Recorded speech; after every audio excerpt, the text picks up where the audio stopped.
me to interview Tanni Thompson, Baroness and also a Paralympian athlete.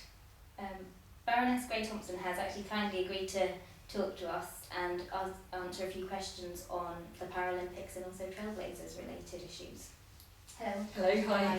Thank you so much for taking the time to be interviewed today. Pleasure. Growing up as a young disabled person can definitely be really frustrating. I, for example, found quite a challenge going into things like leisure facilities, getting into cinemas and bars and restaurants and things. What were challenges when you were growing up and what were the frustrations you found? Well, there were huge challenges when I was growing up because I didn't really see other disabled people. So I'm 42, so back when I became a wheelchair user when I was 7, there just weren't disabled people about. They were locked away in special schools, similar children to myself, or, a lot were kind of not in work, so you just didn't see people around. So I guess the same sort of things really. I mean, I remember trying to go to the cinema with friends when I was 9, and the manager of the cinema not allowing me in because I was a fire risk. And my mum had taught me to say, because we got that a lot, we got that from shops, restaurants, loads of places. My mum taught me to say, well, I've never spontaneously combusted before, so I'm not going to do it today. And they kind of look and panic. And I just remember it being kind of just quite hard, because the other thing, there were no accessible toilets anywhere, like none. So I grew up in Cardiff, and all the public toilets were downstairs, and it was also before lots of shops had toilets, and they certainly didn't have things like baby changing. So if I wanted to go out with my friends, I had to either kind of just not drink anything for the 5 hours before I went, so I didn't have to use the loo, or I had to kind of base the time that I was out and away from home on where there were any toilets around. So I remember when the first accessible toilets were built in Cardiff, and being so excited, really, really excited, because it meant I could stay out with my friends all day. And it's things like that, again, there were no drop curbs, and people used to stare at me in the street. And people used to, say in the supermarket, drag their kids out my way in case I caught or they caught something. So it's all those sorts of things that you kind of realise it's loads better than it was, but those things still exist. They're not completely gone. Definitely, and actually, as you say, things are slowly improving. And I myself think that sometimes access and public awareness is slowly improving. But what do you think has contributed to this, and how do you feel things have changed for disabled people in recent years? Because your experiences seem so sort of, so surprising in a way, in terms of, being able to go down the street and people actually being worried about catching things. Yeah, well, I think legislation's helped, and there's sort of a group of disabled people who, many of them are now in the House of Lords, who literally chained themselves to the railings outside this building to make sure there was change. So I think, there's been a significant group of disabled people who've campaigned for difference. I think things like the Paralympics have helped in a certain way because it shows a different view of disabled people.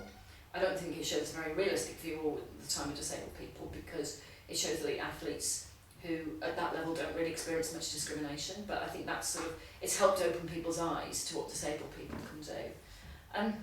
And I just think also, you look at sort of other forms of legislation sort of around women, or kind of race relations and those things that have gradually helped sort of nudge it. Where I think we're not, we're probably behind other groups, is that people still don't understand what to call us. And I think the language is a real problem. So I still hear people say, lots of dreadful words which I probably shouldn't say on camera, but they don't understand where around race or women they know that there's certain things they can't say. Where I think within disabled people that's a massive challenge. So I think we've still got loads to do, and there's still lots of challenges out there to make sure that disabled people don't get treated badly. And I think even now, if you've grown up with an impairment, I still see young disabled people who are so used to experience discrimination, just very low levels, but they think that's actually normal, and I get really angry because I kind of go, no, you that you are being discriminated against. But it's I think part of it's empowering disabled people for themselves to say, do you know what, I'm not going to take it. And I have different days where if somebody pats me on the head, some days I'll just go, do you know what, breathe and walk away, and then other days I might say something. But because you just have to kind of not learn to accept it, but you kind of have to learn to deal with it. Definitely, and I think a lot of Trailblazers probably can see that they've had experiences like that as well, and knowing that there are still some days and some not so good days. But as your career as an athlete is taking you to many Olympic Games across the world, do you think that London is going to be the most inclusive Games yet? And what do you think will be different for disabled people, both as competitors and supporters, from previous games? I think the games were going to be amazing, will be incredible, because there's one organising committee that's looking after both games. So in terms of the venues, they've looked at it from Olympic perspective, then Paralympic perspective, and then also sort of looking a bit beyond into legacy and then back again. So I think the accessibility is going to be really good. The organising committee, you know, just in terms of who they employ, and by games time it'll be, you know, into several thousand people. They've worked really hard to try and make sure that the workforce is diverse, you know, across kind of every you know, group possible. So, you know, there are people working there from, you know, being 16 to being in their late 60s. And I think that's really important that you see, you know, for me, I see lots of disabled people around the building, which I think that kind of helps, because at the end of the games, all those people will go and work somewhere else. And also what they've done is they've worked really hard in the volunteering programme to make sure that disabled people, not just, you know, signed up to be a volunteer, but through the interview process, that the appropriate provision was in place. So they weren't treated differently. There wasn't, if you're a disabled person who wants to volunteer for the games, you know, we'll siphon you off somewhere else. They've actually made that really inclusive, and the fact, you know, they're going to need 70,000 volunteers for the games, who will be exposed to disabled people will be exposed to non-disabled people, you know, that will change things. And my kind of wish for the volunteering side was that, you know, at games time, when you're at the Olympic Park, you see disabled people wearing the volunteers top, and that's something that, you know, I hope we're going to do. So it's going to have a big impact. There's massive challenges, you know, transport in London, really difficult, and it's going to be really busy. Yeah. But also games time, you know, there's lots of stuff going on to try and make sure that we can kind of move people around in the right way. The short term and long term as well, I guess. Some of the improvements in London are sort of long term as well for the legacy as well, so that's really good news. Some media reports say that ticket sales for the Paralympics are going really well, I think. And are you surprised by this? And what do you think the Olympics and Paralympic Games organisers got right because of this whole inclusion and the promotion in the UK and within London specifically, as opposed to maybe some of the other games you may have been to? Well, I'm really excited ticket sales have gone so well, and for both games, you know, there's been unprecedented demand. It's been absolutely huge. I think what they've got right with the Paralympics is selling the tickets. So at previous games, you know, you could buy tickets, but in the end a lot of tickets were given away, and I don't think that always encourages people to come. So, you know, the tickets are, you know, very competitively priced, so I think that encourages people. So you're not talking, you know, thousands of pounds for a ticket. You know, most tickets are around sort of the £10 mark. So, you know, that makes it affordable for an awful lot of people. And I think it's quite exciting because, you know, it means that people want to come and watch. And ultimately, I don't really care if people apply for Paralympic tickets because they didn't get Olympic tickets, or, you know, they just want to come and look at the venues, or they're passionate about disability sport. You know, people are going to come. And I think, I mean, it's great for the athletes. You know, I've competed at events where there's been 65,000 people in the stadium, and I've been there where I can pretty much name the crowd. You know, we go, oh, that's such and such mum, and that's my sister, and that's my dad, and that's my husband. And that's not really a very pleasant place to be as an athlete. So, you know, we want loads of people to come and watch, and there's going to be other opportunities to buy Paralympic tickets. And what I also know they're going to do is, you know, there will be opportunities for the school children to come to both games, because I think that'll be really good, because if you can open young people's mind, you know, non-disabled people's mind to sort of disability, and again, you see disabled volunteers and you see all that, it just gets people thinking a little bit differently about things. And maybe changing perceptions and the exposure of disability, and as you say, with regard to volunteers as well, something that may not be usual, you may not expect that in the games, so that's great. And what advice would you give organisations or establishments when they want to promote inclusion of disabled people? Because, I mean, it seems that the games are getting it well, they're doing well with it. I think with inclusion, it doesn't have to be that complicated, and it doesn't have to be expensive. I think, you know, there's a view that, you know, to include everyone is really difficult, and actually, you know, any business, it's just about good business practice. You know, actually disabled people, you know, have, you know, if you add us all up together, you know, there's huge disposable income there. And, you know, for me, I shop and I go places that I know are accessible, or where people are really nice. So, you know, there's one shop I go to quite close to where I live, which is not terribly accessible, but the staff are amazing. You know, and I choose to spend my money in certain places, and, you know, it makes good business sense to everyone to make it as accessible as possible. and it's just the right thing to do. You know, I get really frustrated when you see, you know, maybe a cafe that's got 2 steps that could quite easily, and for not an awful lot of money, have a ramp in, and go, it's really hard. And you go, do you know what? No, it's not. But ultimately, my view is if you don't want money, don't have it. You know, just that's fine. But we still have to keep pushing, and maybe it's a time for stronger legislation to make stuff happen. You know, it worked very effectively in the States, where literally overnight, every, you know, shop and business had to be wheelchair accessible, and you know, I think we could probably do a little bit more of that. Definitely, because I think sometimes we find that the legislation may exist, but there's nothing to enforce it in some ways as well. But as you said, sometimes disabled people have got quite a large disposable income. How accessible do you think London is for socialising, and what do you think can be done to improve access again in the city? So with regard to the ramps and things like that, maybe when they're newly refurbished. Yeah, London's really tough because it's such an old city, and you know, it's hard to change every bit of it. But actually, I don't think that should stop us trying. And I think it's really important that, you know, as our capital city, it becomes more accessible. And there's lots of work going on, whether it's through a few of the underground stations that will now have lift access because of the games, or whether it's part of the river walkway that's improving. Ultimately, the big stuff like that costs loads of money. The small stuff, putting a ramp into a cafe, doesn't cost much at all.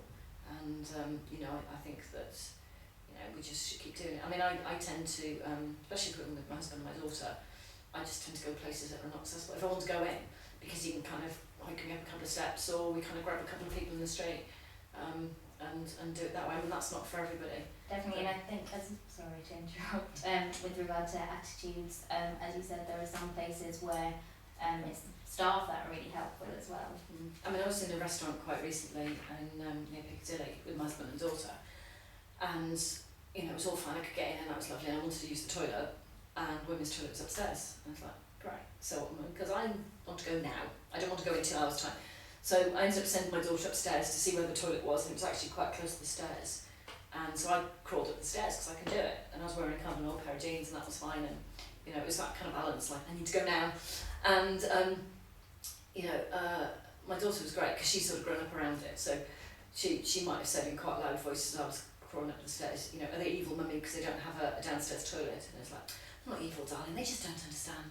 So she's very good at that. But actually 6 American tourists who were in the restaurant walked out because, and I thought originally because I was crawling up the stairs, but it was because there was no accessible toilet, and they felt that was not acceptable. And that was the biggest thing for the manager of the restaurant, who was panicking because he'd lost 6 covers, you know, and that was quite good. Definitely, and also because it actually raises awareness to maybe the non-disabled people and realise that there's actually revenue that could be lost in that way. It's a financial argument. Yeah. Would you describe the United Kingdom as a good place to live? And do you think, as a disabled person, there's a particular town or city that you think is particularly good or particularly bad as a wheelchair user? I think the UK is generally a really good place to live if you're disabled. I might have travelled lots around the world, and it actually makes you appreciate that however much we moan and groan about things, do not, it's not that bad. Although there's still lots of things I'm worried about. You know, I've sort of been to countries where, you know, disabled women and even now are ostracised from society, and you know, grow up in orphanages and just not allowed to marry, not allowed to work, and that's you know, as a woman who's disabled, I find that's quite scary. So that makes me realise how lucky I am, and the fact, you know, we still have a National Health Service and we still have, you know, welfare. Although there's going to be lots of changes in that in the next few months, it's not too bad. And for a good or a bad place to live, that's really hard, because everywhere's kind of different. I think I grew up in Cardiff, and that's gone through major changes. You know, and I think that's like a pretty good place. I think I live quite close to Middlesbrough. That's pretty good for a disabled person.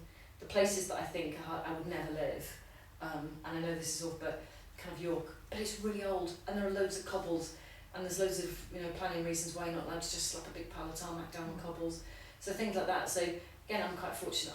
I choose to live somewhere that's quite accessible and quite flat, and there's shops around, and but that's not easy for an awful lot of people to do. But you know, I think, you know, history and culture's pretty important, but I think there's also sensitive things that we can do to adapt things in a different way, where I don't think that we always think enough about making a sensitive adaptation. My dad was an architect, so I kind of grew up knowing about kind of planning and buildings, and I Actually, one of my birthday presents, he gave me part M of the building regs for about a bit of a sad birthday present. But you know, I think there's lots of things we can do that we don't have to get caught up in history. We don't have to destroy what's gone before, but we can add to it in a sensitive way.